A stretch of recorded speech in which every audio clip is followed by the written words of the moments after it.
Okay, अस्सलाम वालेकुम। तो आज डिस्कस करते हैं detail about the rotavirus. Okay, तो rotavirus is a virus that causes mainly the gastroenteritis. Gastroenteritis का क्या मतलब? गैस्ट्रो मतलब स्टमक, इंटेरिक मतलब कि हमारा जो है ना इंटेस्टाइन्स, एंड आइटिस मतलब इन्फ्लेमेशन, मतलब मेनली हमारा जो फुल जीआई ट्रैक्ट है from stomach to the intestine, उनकी इन्फ्लेमेशन कॉज करेगा। And it is the number one cause of severe diarrhea and death in infant and the children। Children कौन से? Below the 5 year old। तो इनका क्या है? Number one cause है उनकी मोर्टेलिटी का भी। मोर्टेलिटी किस तरह कॉज करता है? By severe diarrhoea. क्लियर? तो इन्फेंट मोर्टेलिटी रेट का ये नंबर वन कॉज है। तो अब इसके साइन एंड सिम्टम्स डिस्कस कर देंगे। वो किस में होंगे? इन्फेंट्स में होंगे एंड 5 year old के less than 5 year old patients में। तो साइन एंड सिम्टम्स मेनली क्या होंगे? डायरिया, वॉमिट जिसकी वजह से सिवियर डिहाइड्रेशन हो रही है, जिसकी वजह से जो है ना number one cause of death in infants है। उसके अलावा फीवर हो गया और फुल बॉडी फैटिक। तो इसमें क्या होती है हमारी बॉडी में? वीकनेस जो है ना, मतलब वही प्रेजेंटिंग फीचर है। ओके, तो इसका जो है ना अब राउट ऑफ ट्रांसमिशन क्या है? बाय फीको ओरल राउट।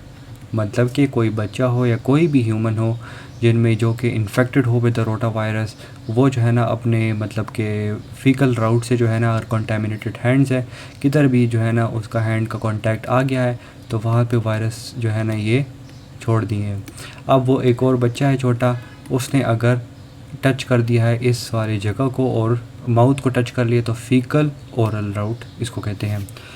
तो ये तो चले छोटी छोटी बातें हो गई। अब जो है ना इसका इंक्यूबेशन पीरियड मैं बताता हूँ और इन्फेक्टिव पीरियड।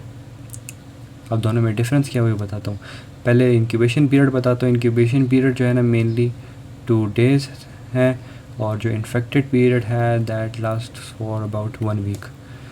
अब इंक्यूबेशन पीरियड और इन्फेक्टिव पीरियड में क्या फ़र्क है? इंक्यूबेशन पीरियड का मतलब ये है कि ये वायरस है, ये चिल्ड्रन की बॉडी में अब आ गया है, लेकिन साइन एंड सिम्टम जो ये है ना, ये अभी तक प्रोड्यूस नहीं हुए हैं, और वायरस क्या हो रहा है? मल्टीप्लाई हो रहा है इस चाइल्ड के अंदर।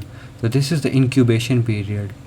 अब जिस तरह ही ये first presenting sign and symptoms जो है ना, या फर्स्ट प्रेजेंटिंग फीचर्स शो कर देगा, ये जो मैंने बताए हैं, डायरिया, वॉमिटिंग, फीवर, फैटीग, तो this is the infective period, जब कि जिसमें फर्स्ट अपीयरेंस ऑफ सिम्टम्स शुरू हो जाते हैं और इन्फेक्शन कंटिन्यू रहता है। अब यहाँ पे मैंने क्या कहा था कि इट इज़ द सिवियर, मतलब कि सिवियर डायरिया की वजह से जो है ना number one cause of infant mortality death है, मतलब इन्फेंट मोर्टेलिटी का रीज़न है, सॉरी। तो ये सिवियर डायरिया किसकी वजह से, मतलब सिवियर डायरिया और डिहाइड्रेशन की वजह से जो है ना इनकी डेथ हो रही थी। अब इनका रीज़न क्या है उसकी जो है ना पैथोलॉजी डिस्कस करते हैं। उसमें जो है ना इंटरेस्टिंग बात है जिसकी वजह से ही जो है ना सिवियर डायरिया हो रहा है। Okay, so how does it kill? मतलब कि अब ये वायरस है, ये गया है इन द जीआई ट्रैक में, फुल जो है ना, बड़ा मज़े का जीआई ट्रैक मैंने बनाया है चलो इसको इग्नोर कर लें। अच्छा, तो असल में ये वायरस है, जब ये हमारे गैस्ट्रोइंटेस्टिनल के म्यूकोज़ा के साथ जब अटैच हो जाता है तो यहाँ पर ये क्या करते हैं? It directly attach the GI cells और फिर रिलीज़ करते हैं इंटेरोटॉक्सिन्स रिलीज़ करते हैं, जिसकी वजह से म्यूकोज़ा डिस्टर्ब होता है, जिसकी वजह से जो है ना डायरिया हो रहा है पेशेंट को। ठीक, तो ये तो एक कॉज हो गया। और ये बात आप देखें, आपने जितने अभी तक जो है ना माइक्रोबायोलॉजी में पढ़ा होगा, जो जितने भी इंटेरोटॉक्सिन्स की बात आती है सारी जो है ना, this is the main feature of a bacteria जो कि वो करता है। लेकिन यहाँ पे देखिए वायरस ये काम कर रहा है, so this is somewhat an interesting feature about this virus. और उसके अलावा दूसरा ये है कि ये जो है ना इधर इंटेरोटॉक्सिन करके जो है ना इंटेस्टिनल म्यूकोसा को तो है ना डैमेज कर दिया है, उसमें जो एंजाइम्स होते हैं उनको भी जो है ना ये डैमेज कर देता है। कौन कौन से enzymes? Lactase, sucrase and maltase. इसमें जो एज लिखा हुआ है इसका मतलब है कि ये एंजाइम है। तो लैक्टेज किसकी जो है ना मेटाबॉलिज्म करता है? लैक्टोज की। सुक्रेज किसकी मेटाबॉलिज्म करता है? सुक्रोज की। और माल्टेज किसकी जो है ना मेटाबॉलिज्म करता है? माल्टोज की। ठीक है, तो इसमें मतलब मेनली मेटाबॉलिज्म रोक रहा है। अब इस मेटाबॉलिज्म की वजह से डायरिया कैसे होगा? देखिए बात असल में ये है ना कि जितने भी ये कार्बोहाइड्रेट्स हैं ये सारे क्या हैं? दीज आर मतलब कि ये ऑस्मोसिस करवाते हैं, ऑस्मो रेगुलेटर्स हैं। तो वो क्या करते हैं? अब देखें ये फॉर एग्जांपल इंटेस्टाइन है, ठीक है, यहाँ पे जो है ना ये सारे ये जो है ना ये कार्बोहाइड्रेट्स इंक्रीज़ हो गए हैं। अब ये क्या करेंगे? These have a property of pulling the water towards itself.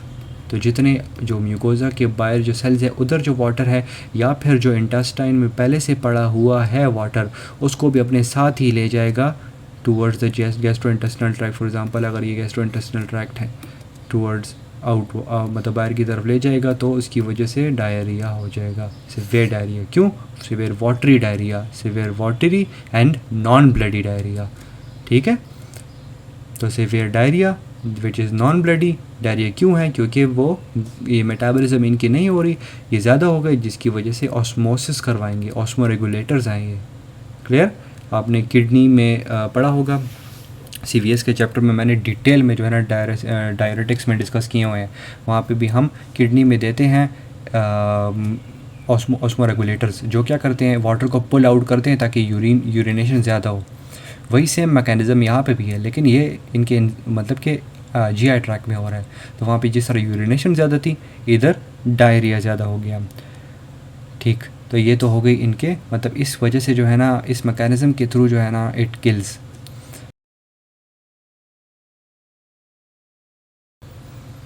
अच्छा, तो ये तो हो गया इसकी मतलब हाउ डज़ इट किल। अब इसके अगेंस्ट हमारी बॉडी में कोई प्रोटेक्शन मतलब किस तरह हम लाएंगे?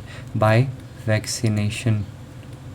इनकी वैक्सीनेशन अवेलेबल है जिसकी वजह से हम टू सम एक्सटेंट जो है ना हम इम्यूनिटी गेन कर सकते हैं। अब मैंने टू सम एक्सटेंट वाली बात क्यों कही है?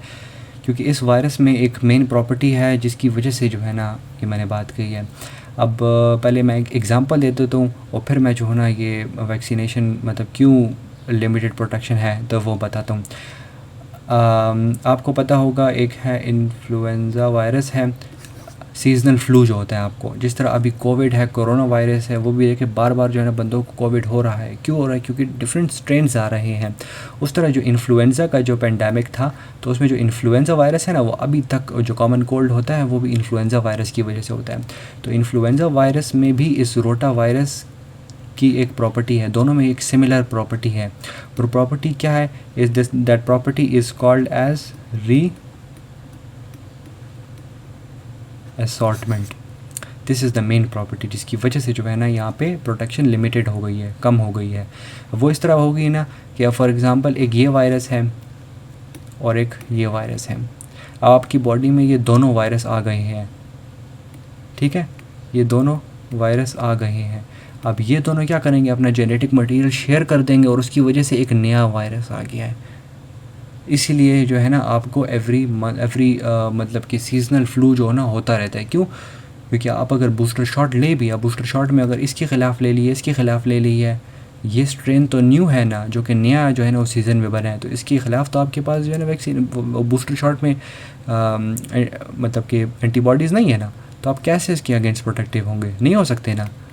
तो ये वाली प्रॉपर्टी जिसकी वजह से जो है ना एक लिमिटेड प्रोटेक्शन हो जाती है towards this specific type of vaccine जो कि अवेलेबल होगी। लेकिन ज़रूरी नहीं है कि ये हो, लेकिन ऐसी मैंने बहुत बता दी क्योंकि इसमें ये इंपॉर्टेंट प्रॉपर्टी है रीअसॉर्टमेंट की जो कि इन्फ्लुएंज़ा में भी है। ओके, तो ये एक बात हो गई है जिसकी वजह से पॉसिबिलिटी ऑफ इन्फेक्शन जो है ना फिर भी होंगे अगर वैक्सीनेटेड है पेशेंट तब भी। एक और इसमें बात आ जाती है, मैं कलर चेंज कर लूँ, दोनों के चेंज कर लेता हूँ, चलें। ओके, तो अब स्टार्ट में जो एक वैक्सीनेशन टुवर्ड्स रोटा वायरस जो डेवलप हुई थी उसमें एक साइड इफ़ेक्ट उनका मेन जो है ना इस साइड इफ़ेक्ट ये था कि उसमें एक टर्म है, मैं एक्सप्लेन करता हूँ, इंटरसेप्शन। ये हमारे बाउल का एक डिसऑर्डर आ जाता है। उस मतलब इसको मेनली पैथोलॉजी में आपने डिस्कस किया होगा, नहीं हो तो मैं भी बता देता हूँ। इसमें क्या है, इसमें क्या होती है, टेलीस्कोपिंग ऑफ द इंटेस्टाइन हो जाती है। आपने टेलीस्कोप देखा होगा ना, टेलीस्कोप क्या होता है, ये आई पीस होता है इस तरह जो है ना,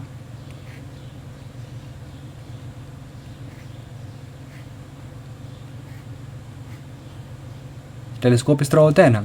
आप जब इस टेलीस्कोप को बंद करते तो पीछे की तरफ बंद करते तो वो इस तरह छोटा सा एक टेलीस्कोप बन जाएगा, इस तरह बन जाता है ना, आपने नॉर्मली जो पायरेट्स में कार्टून्स में देखा होगा, ठीक है। So this is the telescoping, जिसमें हमारी जो इंटेस्टाइन है वो जो है ना पीछे की तरफ मुड़ जाएगी, मतलब इस तरह टेलीस्कोप होके बंद हो जाएगी, इस तरह हो जाएगी।